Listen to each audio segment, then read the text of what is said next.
Unlock the secrets to blazing fast Rubik's Cube solves. In this video, we will share the pro tips and tricks for getting faster using the beginner's method. Learn how to improve your finger tricks, optimize your algorithms, and master the art of speed solving. Hello everyone, welcome back to another great episode.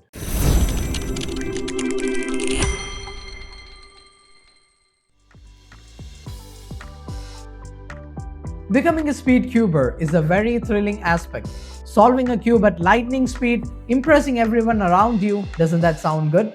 Everyone dreams of solving a cube like Felix Zemdex, Max Park, and others. Once you have solved your first cube, the next thing to focus on is your speed, perfection, and time.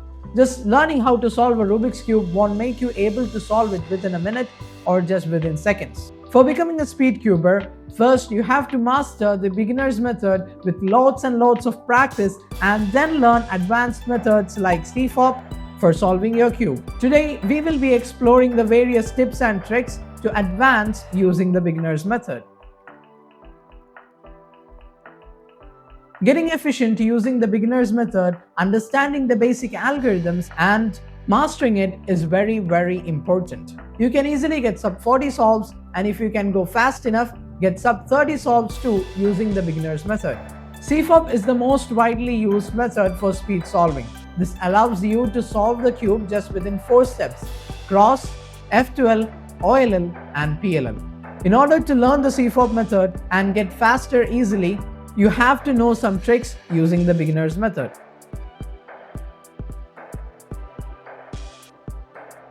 One of the most important aspects of getting faster is learning and using finger tricks. This reduces unnecessary movements, cube rotations, and also improves your movement. Also, using appropriate finger tricks can make your solve attractive too. Just have a look at the solve.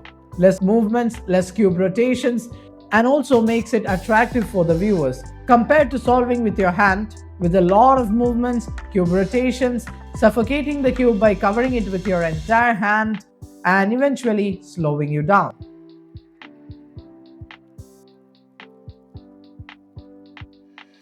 Now let's look at some of these finger tricks. First, for the right layer, we regrip for performing the right move, R, and regrip it upwards for the R prime move.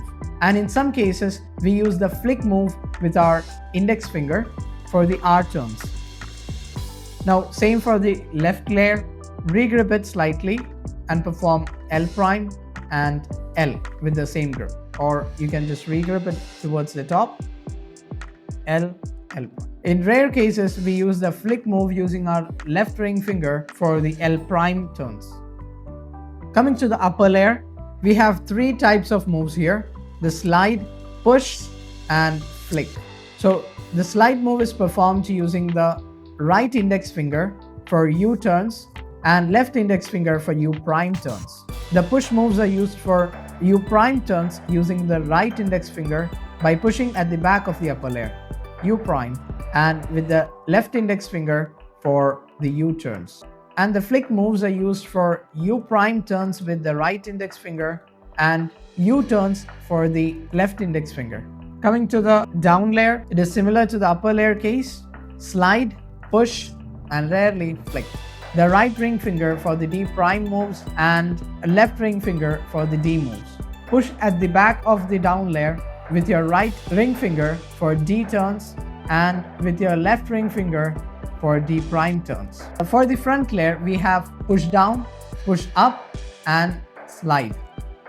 Regrip and use your right index finger for F turns, push down, and F prime using your left index finger. So once you regrip for F, then F prime can be done with the right thumb itself, just like this: push upwards, F, F prime. Then slide moves for F using the thumb without regripping, F, and the same finger push up for F prime. For the back layer, we use our right and left ring fingers, push down for B prime and push up for B. Usually we use just our right ring finger for the B turns. Now let's do some algorithms using these finger tricks. First, the sexy move, R, U, R prime, U prime. Now the Y perm, F, R U prime, R prime, U prime, R U, R prime, F prime, R U, R prime, U prime, R prime, F, R, F prime. With practice, you can get even faster. The cheaper R U, R prime, U prime, R prime, F, R2, U prime, R prime, U prime, R U, R prime, F prime. The F per R prime, U prime, F prime, R U, R prime, U prime, R prime, F, R2, U prime, R prime, U prime, R U, R prime, U, R. Using the real algorithms used in solving, like the ones I mentioned, is much better for practicing finger tricks than random algorithms because it will help you get faster in those algorithms and hence it will improve your solves. We should always keep our cube upside down while solving, keeping the yellow center on top and the white center on the bottom. We should build the white cross at the bottom. We had learned to solve the white cross by bringing up all the white edges around the yellow center, then aligning the edges with the centers and then solving it. This increases a number of moves and makes us slower. Instead, we can directly solve the cross at the bottom. We should take a white edge piece, directly align it with its corresponding center and insert it around the white center. When we have a white edge piece like this on upper layer facing towards us, then we have to have the second color center piece either on our left side or right side. If it is on our left side, we can just insert it like this, and that edge piece will be solved. When the edge piece is on our left layer, we have to check whether it is aligned with the edge piece. In this case, it is not. So what we have to do is we have to take it up, align the second color with its center and insert it. When it is on our right layer, we have to perform the same thing we did it on the left. Check whether it is already aligned. In this case also it's not. So take it out, match it with its second color and insert it. When it is on the upper layer and it is facing towards the top, it is the easiest case. Check the second color, align it with its center and insert it. If it is on the bottom layer facing towards us, then we have to rotate the front layer either towards right or left side. Take this piece out, do a U-turn, rotate the right layer back in, align the second color with its center and insert it. We should try to do it with the minimum amount of moves. While solving the first layer, if we encounter a bar like this with the corner piece and the corresponding edge piece combined, then we should insert it without breaking it, as our second layer also gets partially solved. So just like inserting this corner piece, we have to take it in between the corresponding colors and then insert it. So we have our corner piece and also this edge piece is also solved. If we get into a situation where the edge piece is already solved but our corner piece isn't, and the corner piece is on the upper layer with the white color facing towards the top, then keep it on your right layer and perform the algorithm R U, R prime, U prime 3 times. This solves the corner piece without messing up the solved edge piece. If it is on your left layer, then perform the algorithm L prime, U prime, L, U 3 times. And the same will happen.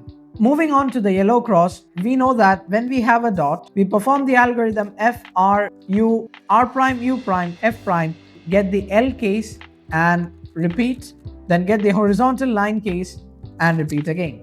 And after performing the algorithm 3 times, we will get the yellow cross. Instead of this, we can directly jump into the yellow cross. When we get the L case, keep one edge piece on the right layer and the other on the front layer and perform the algorithm lowercase f, which means rotating the front and the middle layer together, R, U, R prime, U prime, lowercase f prime, and it will take you directly to the yellow cross.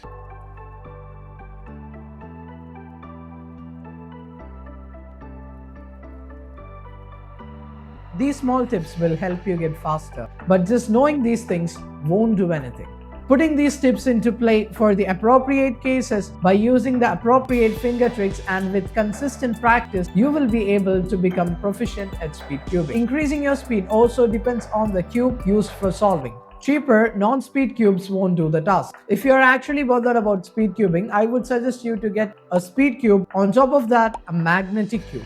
The one I'm using is the GAN 356M. The others are the MOYU, Weilong WRM, RS3M, etc. There are a lot of other cheap and expensive cubes available in the market. You can choose one accordingly. Tracking your improvement is also very important. I would suggest you to use the CS timer for your practice. It is an online, completely free timer which will help you to improve and track your solves. By mastering the basics, practicing consistently, and using the advanced techniques, you can unleash your inner speedcuber. Using the tips and tricks mentioned in today's video, you can easily get sub 40 solves with the beginner's method itself. Once you're all set with that, you can proceed on to learning advanced methods like CFOP, which will make you a professional speedcuber. And I'll be teaching you guys those too. Also, I'll be providing the links to some of the speed cubes in the description box below. Make sure to check that out. So that's it for today. Hope you guys liked today's video. Share it to your friends so that they can get faster too. So let's wind it up. Make sure to give a thumbs up down below and hit that subscribe button and enable the notifications so that you can stay tuned with me. Also, don't forget to put down your queries and suggestions in the comment box below. Until next time, it's me signing out.